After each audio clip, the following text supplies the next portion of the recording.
It's not even about the heart. The main thing is about the lungs. So when the moment the lungs get the air gets into the lungs, or the air in the lungs gets out, you're just a dead man.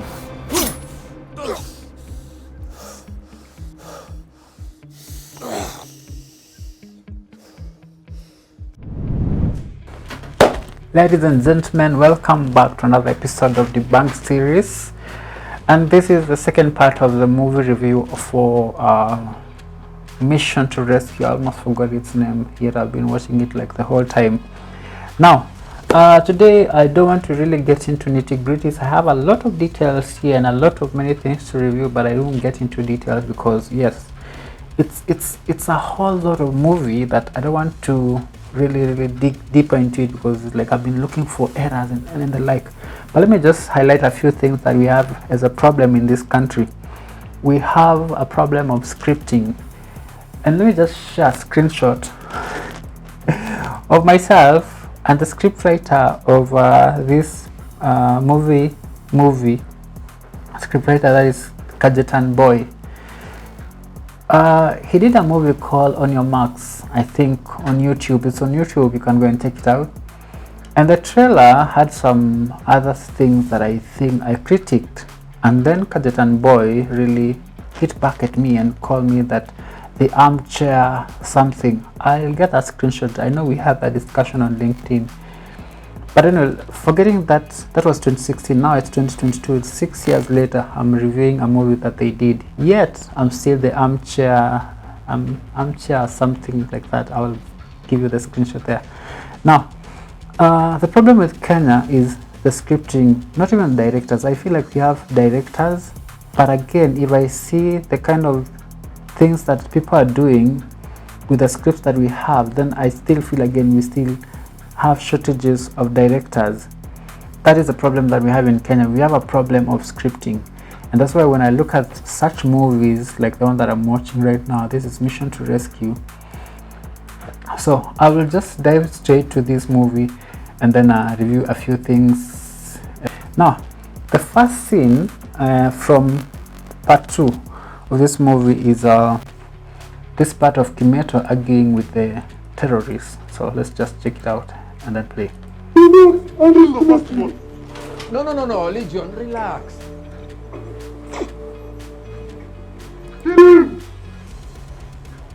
No, relax.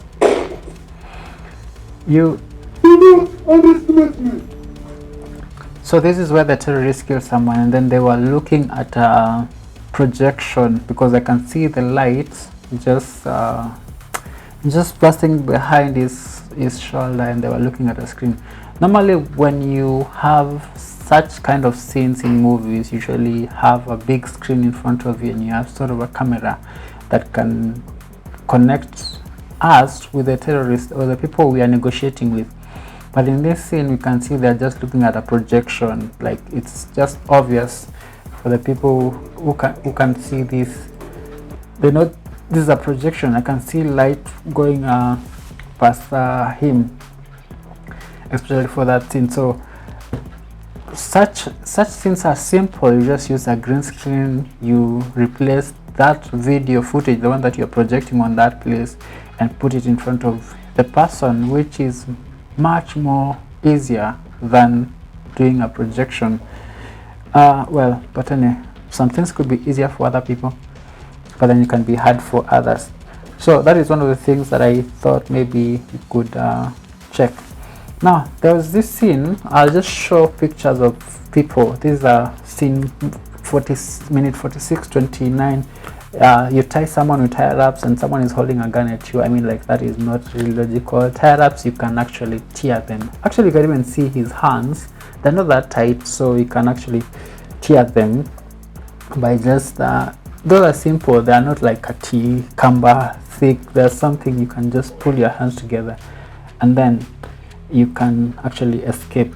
So I don't want to get too much into details of this movie. Then you can see again there is this part of 10 kilometers away from the enemy. So I was taking like 10 kilometers away from the enemy. That is from Safari Walk to to Nairobi, that's about 10.8 kilometers. Or from Garden City to town, that's about 10.6 kilometers to town, Nairobi, that is 10.6 kilometers. And they were walking, there was nothing. Well, when you're going for such distance, I believe you ought to use your cruise, your Pajeros, Land Rovers, whatever you call them. Now the other problem I noticed, let me just play this one because it's really, you really have to get my point. So there's this part of getting actors from KNT, that is Kenya National Theatre, to come and act in your film. So just listen to this. Mimi pekee ndio naweza kulitegua. Sasa njoo twende tukapigane vita na wanafiki wanaofikiri wanaweza kutukanyaga kanyaga. Sasa njoo twende tukapigane na wanafiki wanaofikiri watatukanyaga kanyaga. I mean, like, there is a voice for acting, there's a voice for film. Like, you just need to be natural as much as possible. This is a tense situation and you don't go in, sasa twende tukapigane na wanafiki wanaojaribu kutukanyaga kanyaga. Well, these guys, I know they are from theater and they just need to understand the difference between theater and film. So without much ado, let me just move on because I don't have time. Now they were still again 3 kilometers away from, you can see 3 kilometers from the enemy camp. And basically, if people are going to a battlefield, you don't make them walk 10 kilometers to where the enemy is. That's a lot of energy being wasted on the road walking.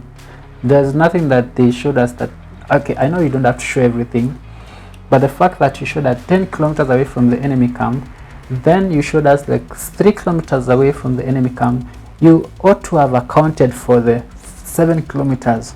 What was happening? Why did you have to tell us 10 kilometers away from the enemy camp? Then something must be happening, because you know, if you are to really tackle the enemy, you have to be close to the enemy by like a kilometer, I mean, or even 500 meters. Even 100 meters is, yeah, okay, let me say 500, because I know they had those guns that I mentioned that the effective shooting range is 300 meters. That is the, what do you call this, the AK-47. So let's say the battlefield starts from around 500 radius, because they are in a thicket. So let's say one kilometer. So the 9 kilometers, what were they doing? Now let me just show you again that here you can see 2 kilometers from the enemy camp. And then when they just turn a few seconds, less than 10, or actually less than 15, the enemy camp was just there, and you just told us that it's 2 kilometers away from the enemy camp. And when you just move with the camera like this, I could see the house, or rather the building where they had kept the hostages, and it was just like 70 kilometers, 50 meters away from where they were. So you sometimes need to be realistic, and you need to put those small details into reality, not just mentioning in the name of mentioning.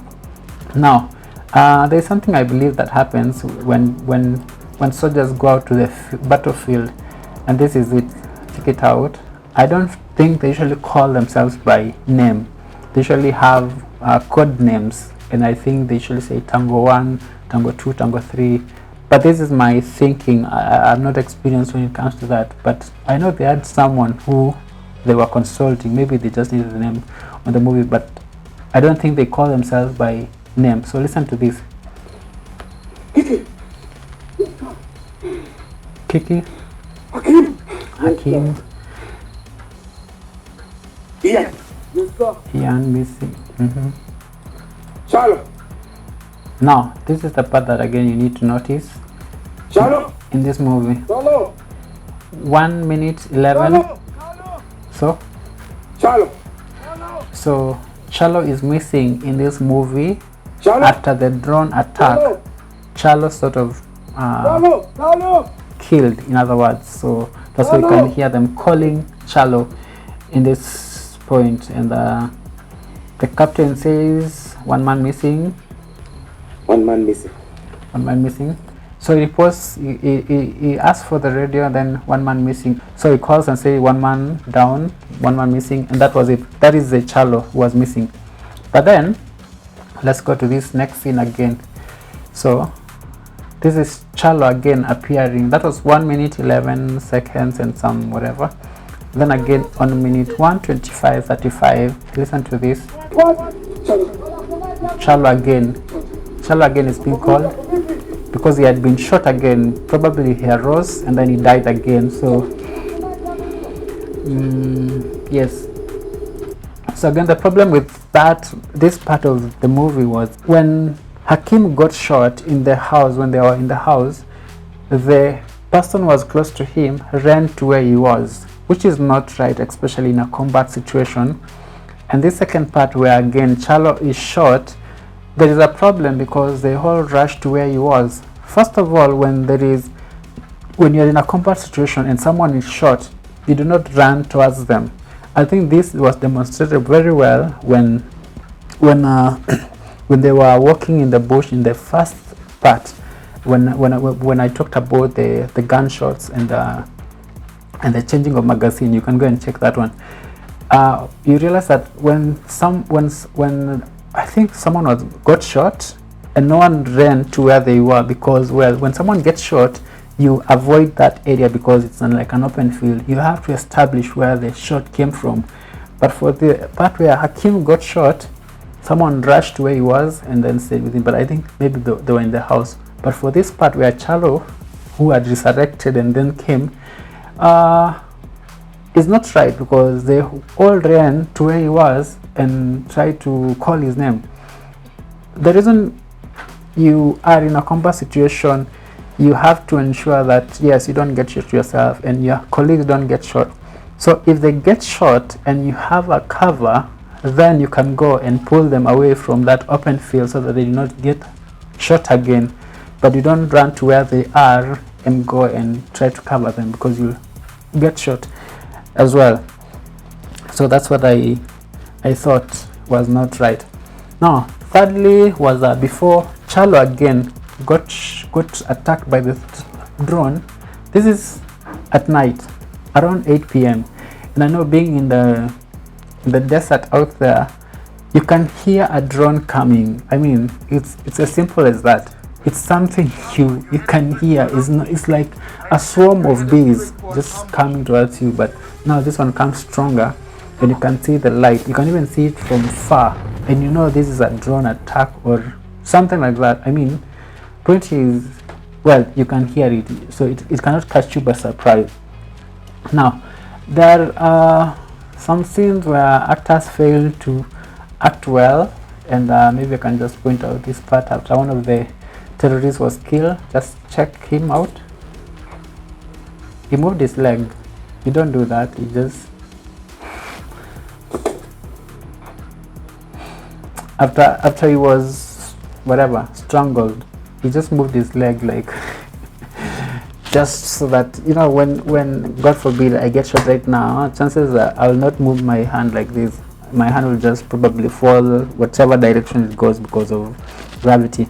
But he moves his leg, like he lifts it up and moves it even after being strangled. Now the last part, because I don't want to dwell on this movie a lot today, is where the captain gets stabbed. Now this is the part I think you must watch. So here is the fight scene, and then 2, 3. Now the worst part about this kind of stabbing is that he's getting stabbed on the ribs here, because when the police go out, when you're in a combat situation, you always cover the chest part, because more often before you get a headshot, then that is a sniper. But then most chances that you'll get hit here, then your stomach can get hit, intestines can get hit, but you'll still survive. But the moment your lungs are touched, either through stabbing, through a bullet or something, chances of surviving are minimal, probably 99.9% of surviving. But then you see the captain here has been stabbed once, twice. You can see from here, it's from the rib cage right here, and of course this is where the heart is. But the whole idea is not even about the heart. The main thing is about the lungs. So when the moment the lungs the air gets into the lungs, or the air in the lungs gets out, you're just a dead man. And this was well demonstrated in the movie Angel Has Fallen, a 2019 movie. As you can see, when he got stabbed once under the armpit, the fight ended because the military guys knows where to neutralize the enemy.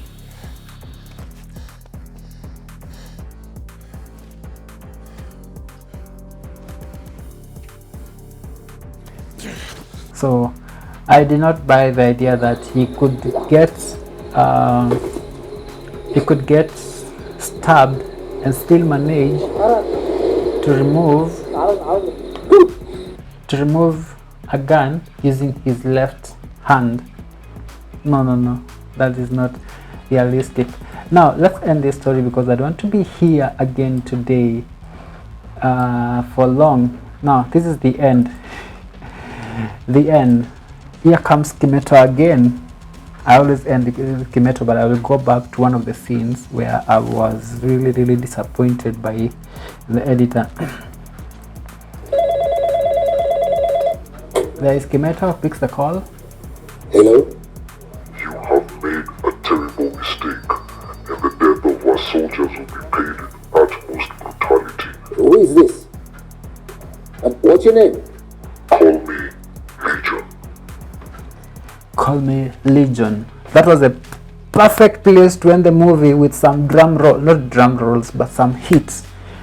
Like when the phone rang and when he picked up, you should have had some sound effects that builds tension. Then by the time he says like hello, you could end it there with a bang and bring in some sound music like okay, because that's, people think like okay, action is about to happen again. But the problem is you are not established a sound for the whole movie. Then secondly, you allowed the conversation to go on until who is it.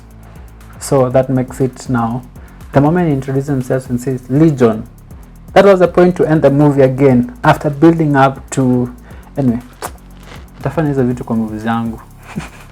Why am I saying all these things?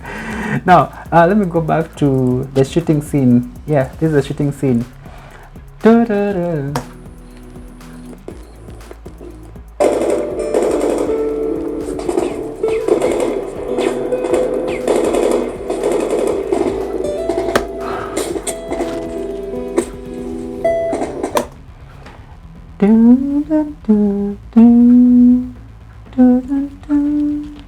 Do I really have to comment on that? You know what you did. So well, thank you for watching. This is Debunk series, and this is part 2 of Mission to Rescue movie review. Thank you for watching, and leave your comments down there and your ideas and your corrections to my corrections, or to your corrections to my review and all that. I'll really appreciate, so that I tone down my reviewing, so that I start looking at what I could have done, and or rather I start doing my own things. So thank you for watching, and thank you for being here till the end of this movie. See you. Peace.